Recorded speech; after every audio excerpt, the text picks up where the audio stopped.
Next Wednesday, Nick Fuentes, 1 p.m. Pacific, 4 p.m. Eastern time on this show. And he, as Nick, I'm going to interview him, but as the kids say today, we're gonna have a collaboration, A collab. a collab. That's how the kids talk today. I still call it interview. Jimmy, are you also thinking about another show this week? On Saturday? Are you thinking Oh, yeah, about we'll probably do another. We'll do a show Saturday, a live Jimmy Dore show. Probably Saturday. We'll see. I'm getting a medical procedure Thursday and Friday. And what is that medical procedure, Jimmy? I don't know, but I bet I have thicker hair. I don't know exactly what it's going to be. See this right here? Like I bet you won't be able to see my scalp right here. That's fingers crossed. We'll see what happens.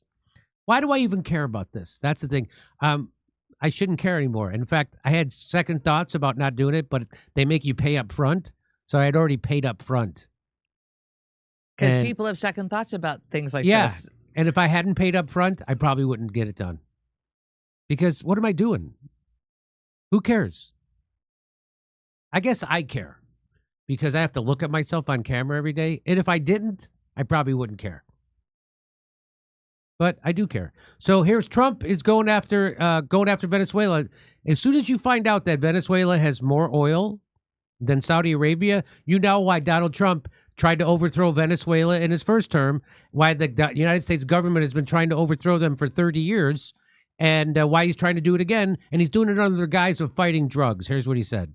When you come out and when you leave the room, you'll see that we just, over the last few minutes, literally shot out a boat, a drug-carrying boat, a lot of drugs in that boat. And you'll be seeing that and you'll be reading about that. It just happened moments ago. And our great general, head of the Joint Chiefs of Staff, who's been so incredible, including what took place in Iran, knocking out potential nuclear power for a long time to come. I think within a month they would have had it. We didn't do what we did. But he gave us a little bit of a briefing, and you'll see. And there's more where that came from. We have a lot of drugs pouring into our country, coming in for a long time. And we just, these came out of Venezuela and coming out very heavily from Venezuela. A lot of things are coming out of Venezuela. So yeah, oil. We took it out, and you'll get to see that after this meeting is over. So I'm going to show you why that's a lie, what he's saying about the drugs coming out of Venezuela. But first, I'm going to show you the real reason that Donald Trump and every president has been trying to overthrow Venezuela. And here he is going to admit it. Donald Trump admits it, what it's all about. They want to steal their oil. How about we're buying oil from Venezuela? When I left, Venezuela was ready to collapse. We would have taken it over. We would have gotten all that oil. It would have been right next door. So that's why they put economic sanctions on Venezuela. That's why they want to get rid of Maduro. It's because they want to steal their natural resources. The same reason we overthrew Iran. The same reason we did Iraq. The same reason we did Libya. It's always the same goddamn reason. Donald Trump left troops in Syria. Why? For the oil. And how do I know that? He said so. And here's why what he said about the drugs coming out of Venezuela isn't true. For reference, this is a picture showing actual data about drug routes from the U.S. government themselves.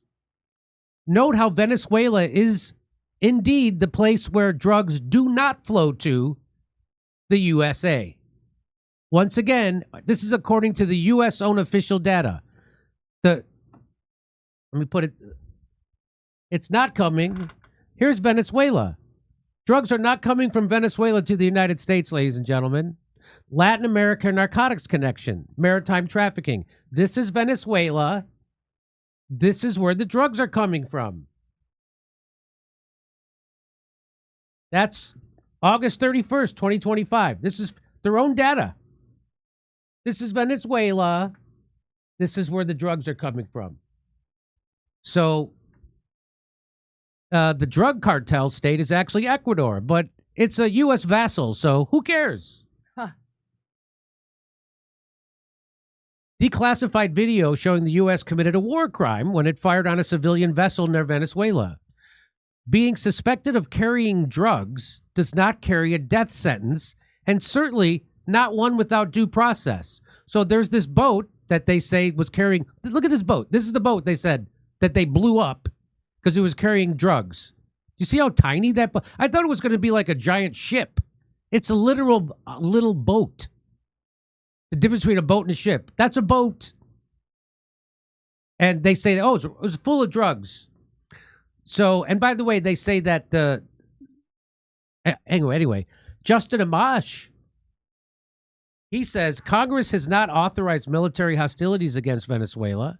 There's no exception permitting unilateral action because it's drugs or terrorism or a designated organization. The peace president strikes again. Here it is from the AP. Trump says U.S. strike on vessel in Caribbean targeted Venezuela's Tren de Agua gang and killed 11 people. Well, guess what? Former Philippine President Duterte is in custody in The Hague right now. Why? Because he's being charged by the International Criminal Court for ordering the summary execution of alleged drug traffickers. Trump just ordered the summary execution of 11 alleged drug traffickers. President Donald Trump said Tuesday the U.S. has carried out a strike in the Southern Caribbean against a drug-carrying vessel that departed from Venezuela and was operated by the Tren de Agua gang. No proof provided of any of that. The president said in a social media post that 11 people were killed in a rare U.S. military operation in the Americas, a dramatic escalation in the Republican administration's effort to stem the flow of narcotics from Latin America. That's not what he's doing.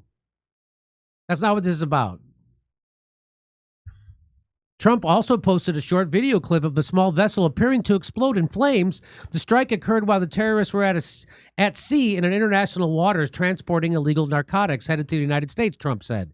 No U.S. forces were harmed in the strike. Please let this serve as a notice to anybody even thinking about bringing drugs into the United States. I'll show you again that map. This is not where the drugs are coming from. This is where the oil is. The video appears to show a long multi-engine speedboat traveling at sea when a big bright flash of light bursts over the craft. The boat is then briefly seen covered in flames. The video, which is largely in black and white, is not clear enough to see if the craft is carrying as many as 11 people. The video also did not show any large or clear stashes of drugs inside the boat. And that's why they're saying it's AI. They're saying this is AI. So there's the boat. There's the boat. Do you see 11 people in there? Do you see large caches of drugs? So they're saying this was AI. So there's the boat. This is what your military is doing, ladies and gentlemen, to try to intimidate a country so we could steal their oil, try to destabilize a country so we could go in there and steal their oil. There it is. So that's the big flash of light. And they say that's AI. They're saying that's not even real. Tren de Agua originated more than a decade ago at an infamously lawless prison with hardened criminals in Venezuela's central state of Aragua. The gang has expanded in recent years as more than 7.7 million Venezuelans fled economic turmoil and migrated to the other Latin American countries or the U.S. Why do you think those 7.7 million Venezuelans fled Venezuela? Because the United States put sanctions on that country to make life miserable for people so they would overthrow their government so then we could come in and install a puppet and steal their oil. Well, that didn't happen. 7.7 million people left. And where'd they go? They came to the United States. Trump and administrative officials have repeatedly blamed the gang for being at the root of the violence and illicit drug dealing that plagues some cities. And the president on Tuesday repeated his claim, contradicted by a declassified U.S. intelligence assessment that Tren de Agua is operating under Venezuelan President Nicolas Maduro's control. So even their own U.S. intelligence doesn't say this. Trump is just making this up. Just like he made up that Epstein is a left-wing hoax. He just makes stuff up. He's making this up. The White House did not immediately explain how the military determined that those aboard the vessel were Tren de Agua. How do you even know? The size of the gang is unclear, as it is the extent to which its actions are coordinated across state lines and national borders. Maduro did not address the strike directly, but charged that the U.S. is coming for Venezuela's riches. Of course they are. The South American country has the world's largest oil reserves. From the neighborhoods of Caracas, I tell you, There will be peace in Venezuela with sovereignty. Communications Minister Freddy Nunez questioned the veracity of that video. Based on the video provided, it's very likely that it was created using artificial intelligence. He couldn't say what tools would have been used to create that video, but said it showed an almost cartoonish animation rather than a realistic depiction of an explosion. Trump and Secretary of State Marco Rubio first announced the strike earlier Tuesday, shortly before Rubio left on a trip to Mexico and Ecuador for talks on drug cartels, security, tariffs, and more. In a brief exchange with reporters before departing Miami for Mexico City, Rubio deferred questions about the specifics of the strike to the Pentagon. He said the drugs on that vessel were likely headed to Trinidad or elsewhere in the Caribbean. So now we're patrolling Trinidad. We're doing international policing on behest of Trinidad? Here he is saying it. Here he is. The president is going to be on offense against drug cartels and drug trafficking in the United States. It destabilizes not just the country, but the entire Caribbean basin. These particular drugs were probably headed to Trinidad or some other country in the Caribbean, at which point they just contribute to the instability. So that's it. We're all too aware of the notorious and ongoing instability caused by drugs flooding into the nation of Trinidad.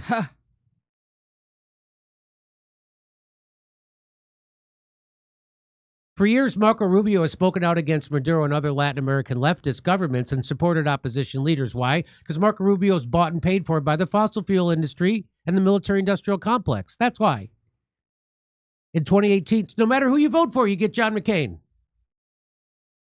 In 2018, during Trump's first term, Rubio told Univision that there was a strong argument to be made for the use of U.S. military in Venezuela. So they're just shifting the reasons why now. They're not just making up a whole new reason. Before it was Maduro was a dictator. Herman is like, we have to go protect the people of Venezuela. We got to bring their people some democracy and steal their oil. He's also accused Venezuelan officials of aiding drug traffickers.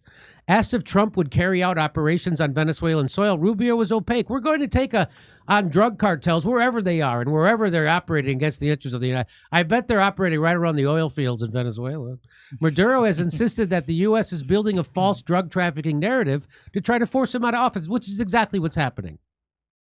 So there's your peace president, Donald Trump, starting wars all over the place. Iran, bombing Yemen, funding a genocide, sanctioning, continuing to send arms to Ukraine, putting sanctions on India for buying oil from Russia, putting sanctions on Russia, and now doing this.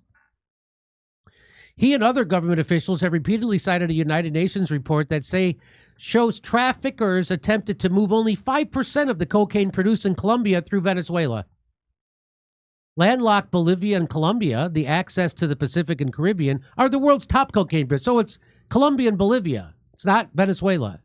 The latest UN World Drug Report shows that various countries in South America, including Colombia, Ecuador, and Peru, reported larger cocaine seizures in 2022 than in 2021. But it does not assign Venezuela the outsized role that the White House has in recent months. The impact of increased cocaine trafficking has been felt in Ecuador in particular, which has seen a wave of lethal violence in recent years linked to both local and transnational crime groups, most notably from Mexico and the Balkan countries. Maduro on Monday told reporters that he would constitutionally declare a republic in arms if his country were attacked by the United States forces deployed in the Caribbean. So, a strike carried out by the U.S. forces on a boat in the Caribbean, blah, blah, blah. The U.S. is not a signatory to the United Nations Convention on the Law of the Sea, but the U.S.'s military's legal advisors have previously said that the U.S. should, quote, act in a manner consistent with its provisions. What provisions? The provisions of the United Nations Convention on the Law of the Sea. And what does it say? Under the convention, countries agree not to interfere with vessels operating in international waters. There are limited exceptions to this which allow a state to seize a ship, such as in hot pursuit, where a vessel is chased from a country's waters into high seas. Force can be used to stop a boat, but generally this should be non-lethal measures.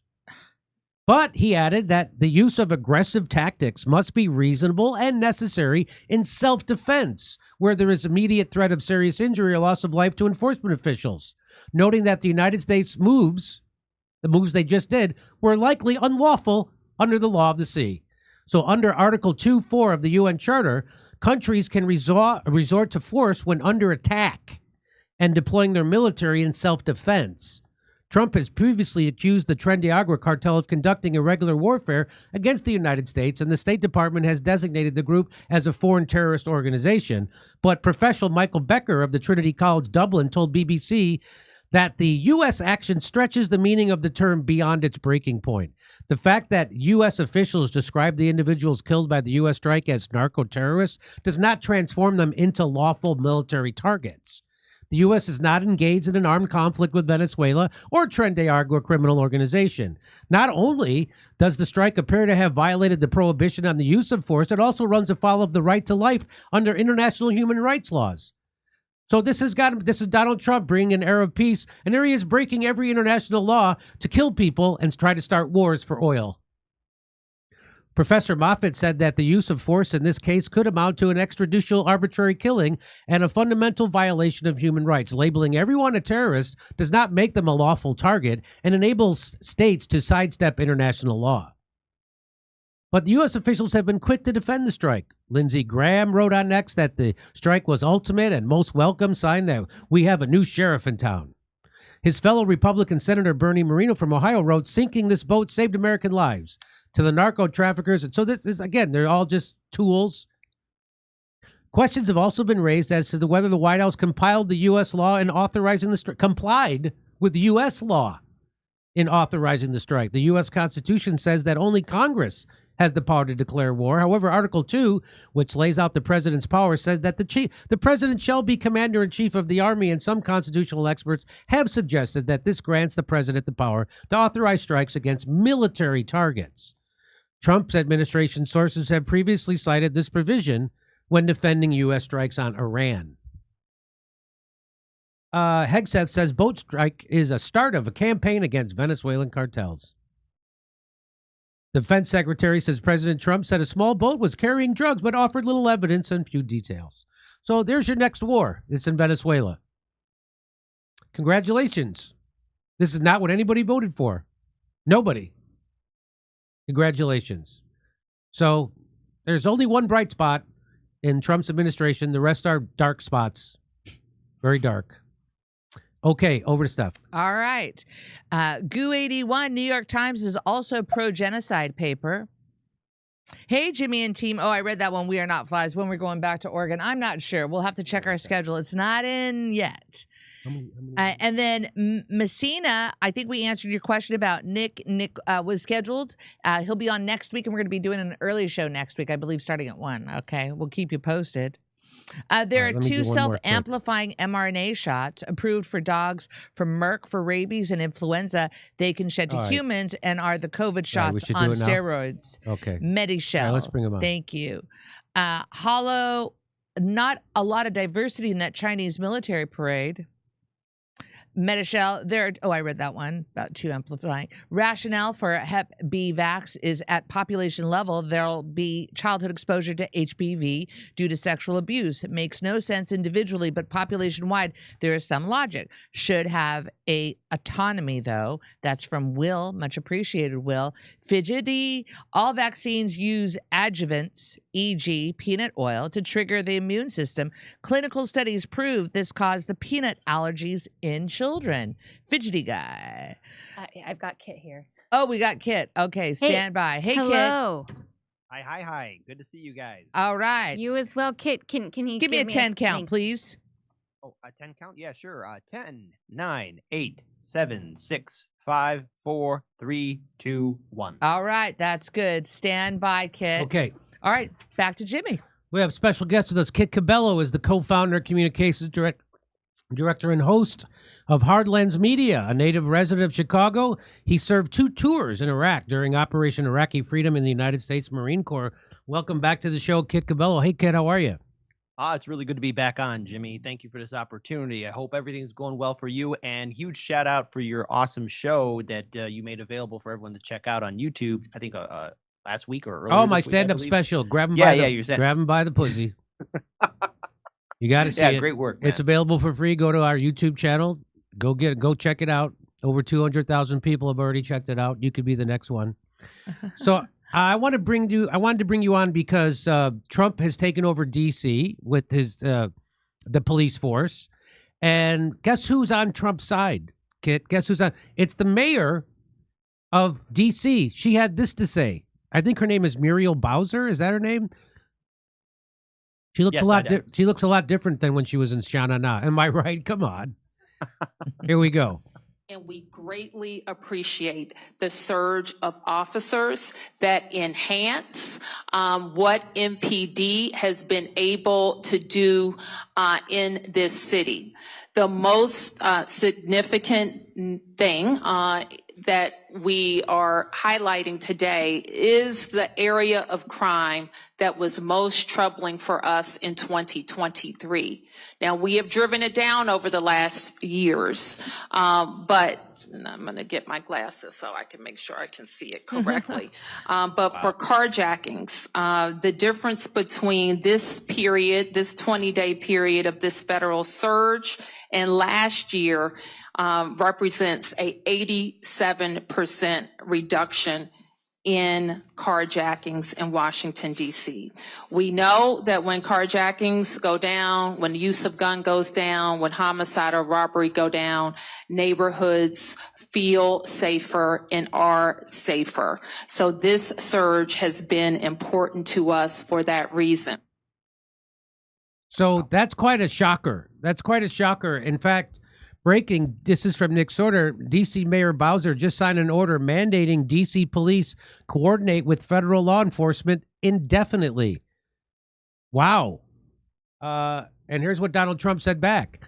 Wow, Mayor Muriel Bowser of D.C. has become very popular because she worked with me and my great people in bringing crime down to virtually nothing in D.C.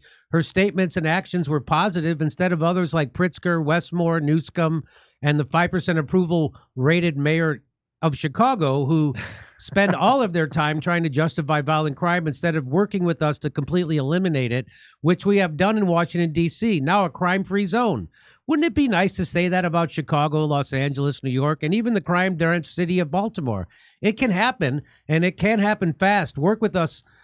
Mayor Bowser's ratings have gone up in a short period of time, 25%, and the people of D.C. are thanking her for stopping crime wherever she goes. It's not a miracle. It's hard work, courage, and being smart. The top law enforcement officer in Los Angeles said during the riots, and when I sent the troops in early, that they couldn't have done it without us. They were completely overwhelmed.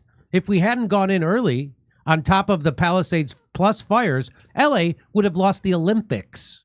Congratulations to Mayor Muriel Bowser, but don't go woke on us in D.C.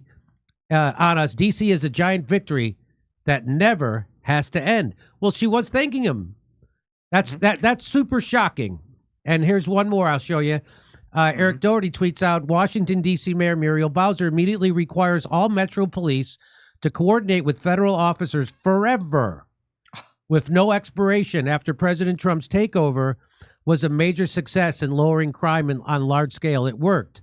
Chicago is next. So just talk about D.C. for a second, Kit. How shocked are you to see this 180-degree turn from the D.C. mayor? What do you say to this? Well, it is rather a surprising turn of events. I mean, if there's a lot of things to be critical of the Trump administration, but the fact that he is able to secure the Capitol and get no pushback from any, of course, you have the Democrat politicians and everybody else trying to do their pushback, but in regards to any city officials, this is being welcomed with open arms, and it could give Trump some true legitimacy to enact maybe further policies in other major metropolitan cities.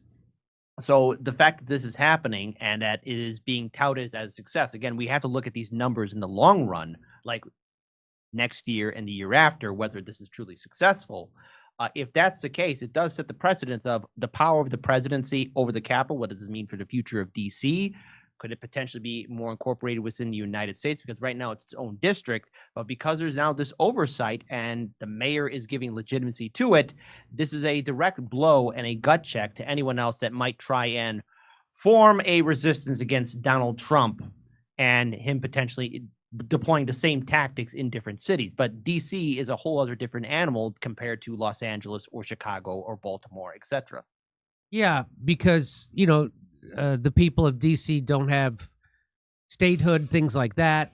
And that was on purpose by the founders, by the way. Yes. I could, first of all, Donald Trump, could you take down the self-satisfied look a little bit? Oh God, It's a little a little too proud right little- there. little Because too- again, Can you take it down from a 10 to maybe a 9.5? Could you do that for us? 8.5. So that's a big shocker. I mean, I when I saw this from the mayor of DC, and she's black, and it's just what is the demographics of DC? Can you see what is the demographics of DC proper? Steph, look that up. Well, I just want to play it one more time, and Oh, I actually got the numbers for you right now. you got So yeah. So here are the demographics for DC. So its population is 702,000 as of July of 2024. Predominantly Black African American is 43.26%, Caucasian 39.07%, other races 4.81%, and Asian is 4.09%. So those are the majority. numbers. So majority black population in DC. Wow. Well, let's listen to what she had to say again. Let's listen. And we greatly appreciate the surge of officers that enhance what MPD has been able to do in this city. The most significant thing that we are highlighting today is the area of crime that was most troubling for us in 2023. Now, we have driven it down over the last years, but I'm going to get my glasses so I can make sure I can see it correctly. But for carjackings, the difference between this period, this 20-day period of this federal surge and last year represents a 87% reduction in carjackings in Washington, D.C. That almost seems unbelievable, right? 87% reduction in carjackings. Is that because people are so poor they can't afford cars anymore? What is that? I think what this means, especially with DC, is like a lot of these cities have been neglected on purpose because violence and crime is profitable to many of the politicians. Very similar to how when you look at a national level, how come there's all these unending wars and these sanctions and coups on other nations? It's because it's profitable for people with money and power to keep people with nothing at the bottom. So Right. the reason why violence and crime and cities are falling apart is because it's designed that way by politicians. Just because a city it doesn't have the power of a U.S. senator or House representative does not mean that these aldermen are not doing the Coca-Cola classic of click, copy, paste of what they see from the federal level. I agree with you. All right, let me throw it over to Steph, and we're going to talk about Chicago's up next. Done deal. All right, here we go. Luna Legger spending $2 million to protect $200 billion racket just makes good business sense. Jimmy, think of the ROI. ROI. Okay, come back. Oh, back to Jim. So now Donald Trump is threatening to send the National Guard into Chicago to stop the crime in Chicago. Now, the funny thing to me about Chicago is when I go to Chicago, it's lovely. I don't go into the crime-ridden areas, just like when I go to Mexico City or Los Angeles. I don't go to the parts of the city that have high crime rates. I stay in the night, and Chicago's a great city. And It's a beautiful home. And I love it. But it's had bad political leaders since the last Mayor Daley. It's had horrible. Old Man Daley. If we want to go back that far, I mean, it starts with him. I mean, his kid did a good job in making Chicago run. But let me do this. Mayor Brandon Johnson acts like Chicago is his own country, rejecting federal troops amid rampant violence. 54 shot, 7 fatally over the weekend. Trump wants to intervene like in D.C., but these clowns block it. How many more deaths before cooperating to end the crime? So here's a guy from Chicago talking about it. I think Mayor Brandon Johnson thinks that he's in charge of his own little country. No federal troops in the city of Chicago. No militarized force in the city of Chicago. Meanwhile, in Chicago, Everybody got to get down. Everybody got to get down because they shoot. Everybody down. Look, these kids are running. They shooting. We can't have no fun in Chicago, man. No fun, man. This is terrible. 54 people shot in Chicago over the weekend. 7 were fatal. We've seen the results of D.C. Donald Trump wants to do the same thing in Chicago. But these two clowns want to do everything in their power to block it. I feel like Thing 1 and Thing 2 wake up every morning listening to Kanye West before they get to work. We got to kill that music for copyright violations. I guess they don't have. How many more deaths is it going to take for y'all to get y'all head out of y'all asses and work with Donald Trump and get rid of the crime in your cities? Damn. So let's watch what Brandon Johnson has to say about Mayor, Donald Trump's threat to stop crime in Chicago with the National Guard. What the president is claiming that he wants troops to do, they don't even have the authority to do it. They have no arresting powers.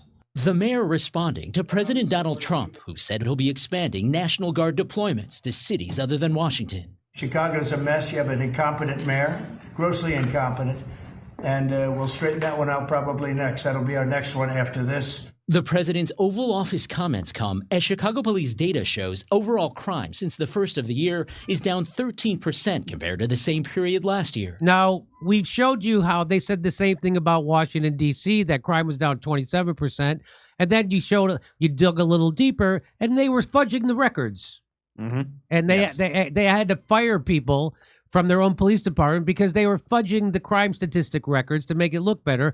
I have no doubt the same thing's happening in Chicago. You're hitting the nail on the head, Jimmy. When we talk a little bit more about it, we'll talk more about why those numbers are fake. Okay, let me play the rest of this. And violent crime is down 23%. I think he wants to provoke violence.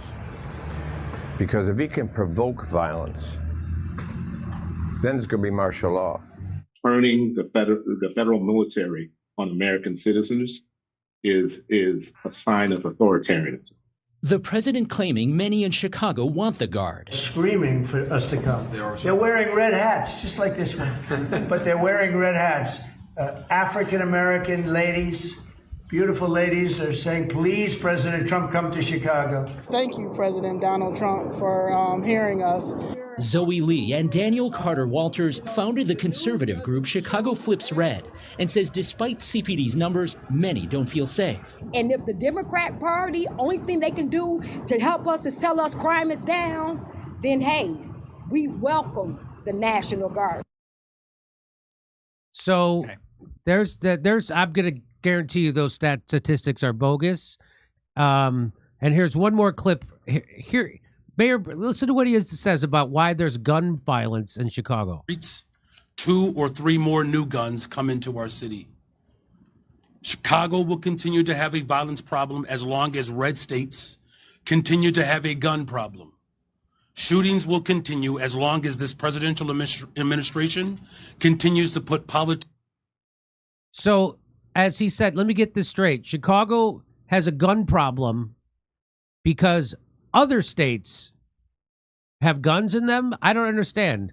It's absolute bull. That doesn't make absolute bull, Jimmy. Yeah, so I'm Kit. You're from Chicago. What do you say to this?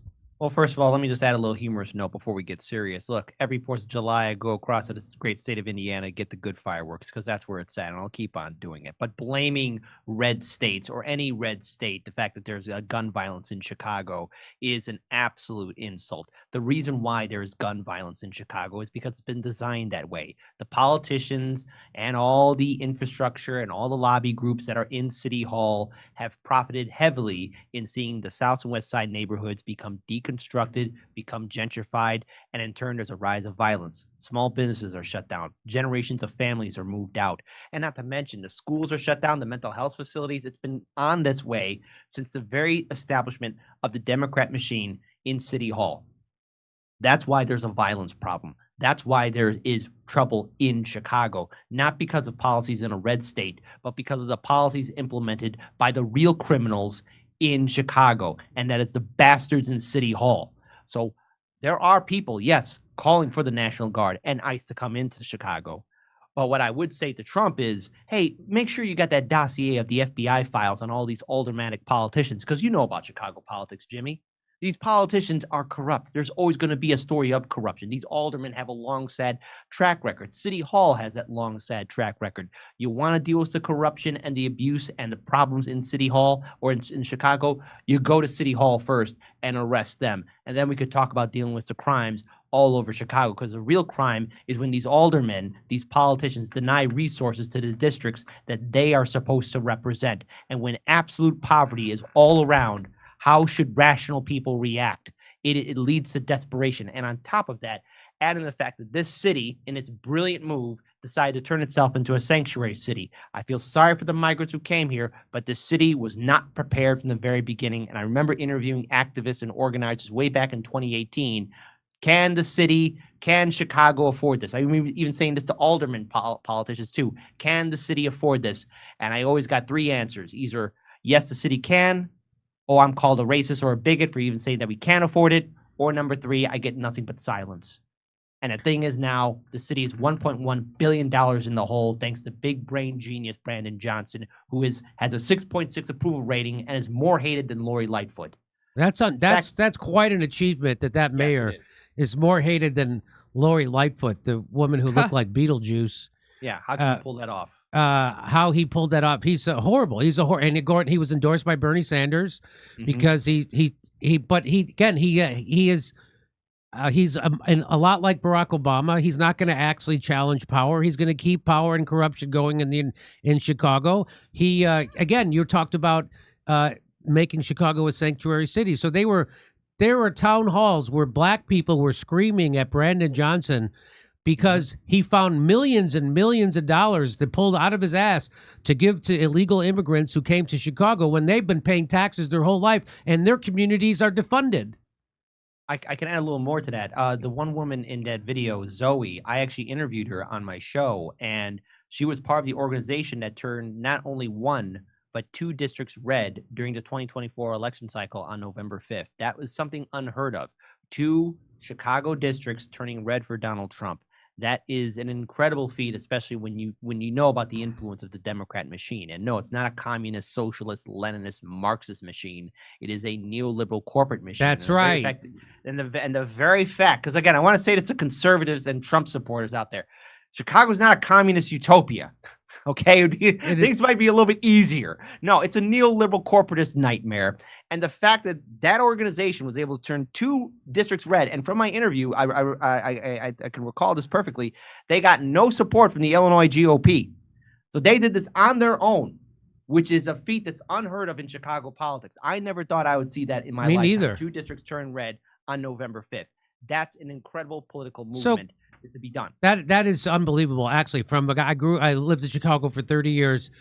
Republicans never had a chance to win anything, and for them to flip two districts for Donald Trump, that is unbelievable. And that just goes to show you the failure of the Democratic Party and Brandon Johnson. Now, how are people in Chicago reacting to this threat of Donald Trump doing the same thing he did in D.C. to Chicago to end the crime? Are people receptive of it? What about the crime-ridden neighborhoods? How are those people reacting?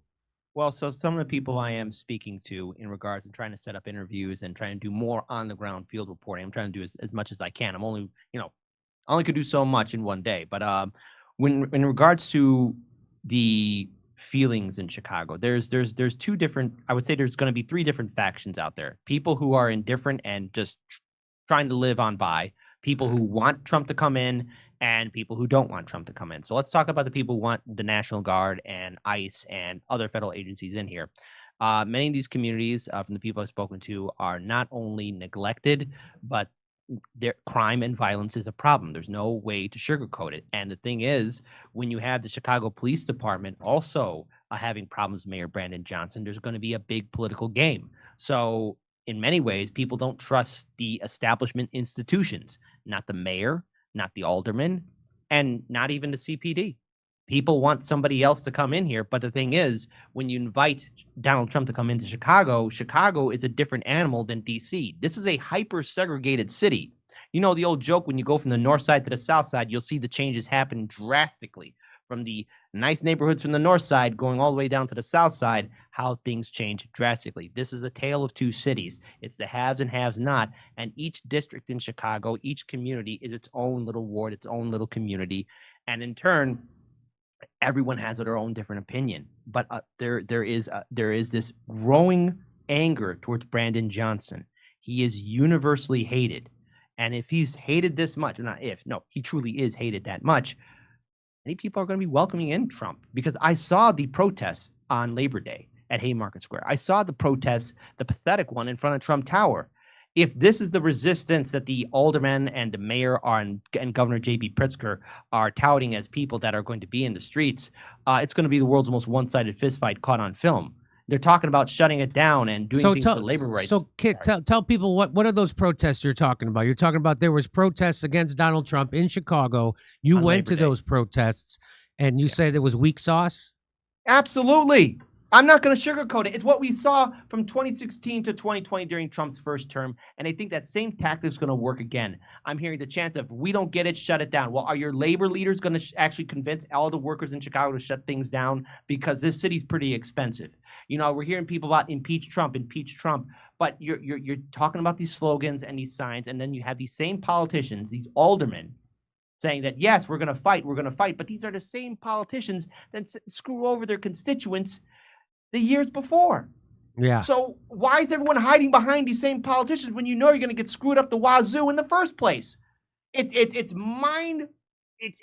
breaks my mind in seeing a lot of these people saying they're for the resistance and they're going to resist Trump, and then hide behind a careerist politician.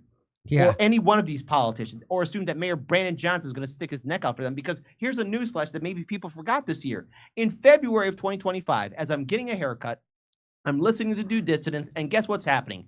ICE is raiding in Chicago, and there's Tom Homan and Dr. Phil. Dr. Phil even saying the one person that was being arrested by ICE, how do you know me? Because the guy recognized him from the TV. So, you know, to the people saying they're going to resist Trump, how are you going to do it when he's already done it? And now he's going to bring in more. He's bringing in the National Guard and other federal agencies. How are you going to resist it? I mean, this is the same mayor who also signed an executive order to somehow resist Trump. Well, the police superintendent doesn't have the power to stop ICE. And what kind of executive order are you going to enforce, Mayor Brandon Johnson? How are you going to enforce it on Trump and the National Guard? What, file another lawsuit? We saw how that played out in 2024. Trump defeated all of his lawsuits against him. So it makes no sense that this entire quote-unquote resistance really doesn't have a leg to stand on. They spout a good game, but they don't have the follow-through. They don't have the heart, and it's nothing but absolute weak, pathetic actions, and it's going to have a severe impact in 2027 when the next city election is going to be taking place. And those two districts that they flipped red in Chicago, those were black neighborhoods? Predominantly, again, most of Chicago is now being gentrified, so most of the mix-up is it's starting to get a little mixed up because people are being displaced here and there. But I mean, again, two districts that were decades before blue going red. Even if it's one district, even if it's on the far south side of Chicago or on the north side, going red is a huge deal. It's a big deal. It's unbelievable. It's really shocking to me. I didn't know that. That is shocking. Anyway, all right. Well, we'll see what happens, Kit. We'll bring you back on. We'll see what happens when Trump actually goes into Chicago, and we'll see if people welcome him and what happens, and if crime goes down. And maybe Brandon Johnson is going to give us one of those speeches by Muriel Bowser saying, yeah, well, crime really went down, and we're thankful for the show of force. We'll see. A lot of people, this scares a lot of people. He's a one-term mayor, but a lot of people are, saying, oh, this is going to turn us into a police state, and this is going to turn us into a fascist state. And but if the people welcome it, that's a whole nother game. We'll see what happens. I have different ideas on how to fight crime. I say you give people jobs, you give people housing, you give people jobs, you give people great schools. But they did the opposite. They closed down schools in Chicago. They spent money on illegal immigrants instead of their own neighborhoods and their own constituents. They've left them high and dry. And now they have 54 shootings over the weekend. 54.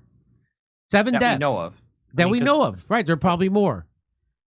So, Yeah, it does seem like a desperate situation for the people in Chicago, and we'll see what happens. And where's Obama? Isn't he? Where's from Obama?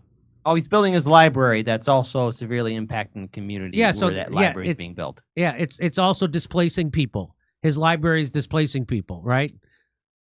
Yeah. Yes, I mean it's a common fact. It's a sad tale in regards to Chicago politics because this is a city that has been abused decades by politicians. So when people say, "Oh, well, you Chicagoans deserve this because you voted for it," no, voter turnout's been absolutely in the low numbers.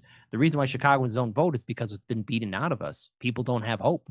But with the anger and failure of Mayor Brandon Johnson and the outrage against the violence in the city, I think the 2027 is going to be a big political war zone, and Hard Lens Media is going to be on the ground to cover it and talk about it. And we're very grateful for all the solidarity and support from the independent media community, and we're more than happy to share what we find on the ground and give it to you guys. Well, I'm actually going to be in Chicago next weekend, September 12th, 13th, 14th. Go to jimmydore.com for a link for tickets. I'll see you there at Zany's. And we'll also be in Appleton, Wisconsin, Louisville, and Fort Wayne, Indiana.